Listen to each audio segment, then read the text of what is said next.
Assalamualaikum warahmatullahi wabarakatuh. Saya Hasna Naufal, guru seni budaya di Satuan Pendidikan SMP Negeri 14 Pekalongan. Saat ini zaman sudah berubah menjadi zaman digitalisasi. Semua aspek terpengaruhi, termasuk dunia pendidikan. Situasi saat ini, peserta didik nyaman dengan gawainya masing-masing, sehingga banyak dari mereka yang gagal fokus ketika belajar di dalam kelas. Sebagai seorang guru, permasalahan lain muncul ketika kita dihadapkan pada situasi kelas yang berbeda. Dengan kata lain, kelas ini mempunyai banyak peserta didik dengan beragam gaya belajar dan kecepatan dalam memahami. Dari dua situasi tersebut, muncullah banyak tantangan yang harus dihadapi oleh para guru saat ini. Salah satunya, pembelajaran saat ini termasuk dinilai belum inklusif dan belum dapat mengakomodir kebutuhan peserta didik. Hal tersebut terjadi karena kita sebagai guru terlalu memaksakan kehendak kita dalam menentukan media ajar yang tidak memperhatikan dunia digitalisasi, sehingga muncul banyak kebosanan di dalam kelas. Oleh karena itu, seluruh pengajar dan guru di Indonesia harus segera berbenah dengan agar tidak terjadi ketimpangan di dalam proses belajar dan mengajar di dalam kelas. Sehingga muncullah satu solusi, yaitu pembelajaran diferensiasi di kurikulum merdeka. Model pembelajaran ini merupakan salah satu alternatif kita sebagai guru agar dapat mengakomodir kebutuhan setiap peserta didik.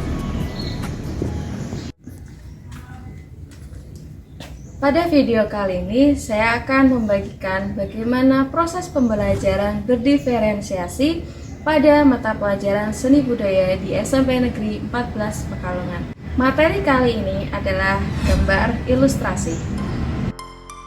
Seperti pada umumnya, kita perlu membuat modul ajar sebelum kita masuk ke dalam kelas dengan model pembelajaran diferensiasi kurikulum merdeka dengan materi gambar ilustrasi. Yang kedua, diperlukan survei kebutuhan belajar peserta didik, di mana survei tersebut telah dilaksanakan oleh guru BK sebelum awal pembelajaran dengan perolehan sebagai berikut. Tidak hanya itu, di awal proses pembelajaran, guru perlu melakukan tes diagnostik untuk memetakan apakah peserta didik sudah memenuhi kompetensi prasyarat dari materi yang akan dipelajari. Yang ketiga, mempersiapkan materi pembelajaran gambar ilustrasi dan persiapkan bahan ajar yang variatif untuk memenuhi 4 gaya belajar. Dan yang keempat, mempersiapkan LKPD peserta didik. Pembelajaran kali ini saya memanfaatkan Google Sites, Wordwall, dan Live Worksheet. Pembelajaran diawali dengan menyapa peserta didik dan melaksanakan doa sebelum pembelajaran dimulai, yang dilanjutkan dengan pengabsenan peserta didik. Peserta didik berhak untuk mendapatkan tujuan pembelajaran yang jelas dari gurunya, yang selanjutnya diberikan persepsi terkait materi, dilanjutkan pemberian materi pembelajaran. Di dalam proses pembelajaran, pertama-tama saya menggunakan Google Sites sebagai platform penyampaian materi pembelajaran. Di sini, peserta didik dapat menemukan segala informasi, petunjuk, dan sumber daya yang dibutuhkan peserta didik untuk memahami dunia gambar ilustrasi dengan lebih baik, di mana peserta didik akan menemukan penjelasan detail tentang teknik-teknik gambar ilustrasi yang berbeda. Di sela pembelajaran, saya memeriksa pemahaman peserta didik melalui tes formatif dengan menggunakan Wordwall. Tes ini membantu saya untuk memahami sejauh mana peserta didik telah belajar tentang gambar ilustrasi. Lalu saya membuat pembagian kelompok berdasarkan survei. Dalam prosesnya, peserta didik akan bekerja dalam kelompok dengan panduan lembar kerja. Di sini guru membuat kelompok sesuai kategori pemahaman. Dalam pembentukan kelompok, setiap siswa akan dipasangkan dengan gaya belajar dan tingkat pemahaman siswa. Siswa dengan kategori 1 akan menjadi narasumber. Namun, apabila siswa ini membutuhkan bantuan, dapat bertanya pada guru. Khusus untuk siswa kategori 3, guru wajib melakukan pendampingan dan memberikan penjelasan lebih intensif. Dalam pembuatan LKPD, di sini saya membuat lembar kerja peserta didik dengan menggunakan live worksheet. Lembar kerja yang interaktif akan menumbuhkan daya tarik peserta didik dalam menemukan tugas-tugas menarik yang akan melibatkan kreativitas serta penerapan konsep-konsep yang telah dipelajari oleh peserta didik. Tahap selanjutnya, masing-masing peserta didik membuat gambar ilustrasi. Peserta didik diberikan kebebasan dalam membuat jenis tugasnya dengan rentang waktu yang sudah ditentukan. Ada komik, kartun, karikatur, dan ilustrasi lainnya.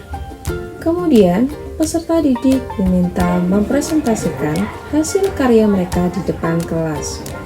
Di sini merupakan salah satu bentuk apresiasi terhadap karya seni.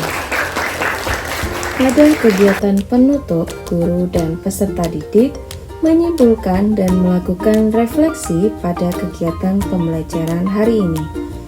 Tercapainya pembelajaran hari ini terlihat ketika peserta didik melakukan paparan dan apresiasi pada hasil produk dan hasil asesmen formatif. Pembelajaran ini berfokus pada 3 hal diferensiasi. Yang pertama, diferensiasi konten. Setiap siswa dengan gaya belajar yang berbeda akan mengamati sumber belajar yang berbeda pula, sesuai dengan gaya belajar visual, auditori, dan kinestetik. Yang kedua, diferensiasi proses. Setiap kelompok akan berkolaborasi dengan peran masing-masing sesuai dengan kategori tingkat pemahaman. Yang ketiga, diferensiasi produk. Setiap peserta didik diberikan kebebasan untuk menggambar ilustrasi sesuai dengan jenisnya yang mereka pilih. Jadi, pembelajaran seni budaya kali ini itu sangat menyenangkan dan tidak membosankan atau tidak monoton, apalagi materi yang diberikan itu mudah dipahami.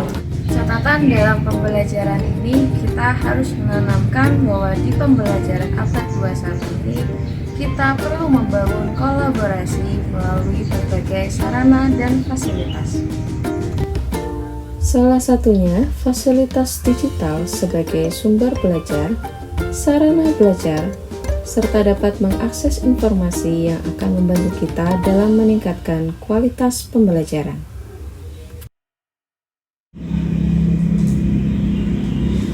Mari kita sama-sama mewujudkan pembelajaran yang kreatif, bermakna, dan berpusat pada peserta didik. Salam Merdeka Belajar. Wassalamualaikum warahmatullahi wabarakatuh.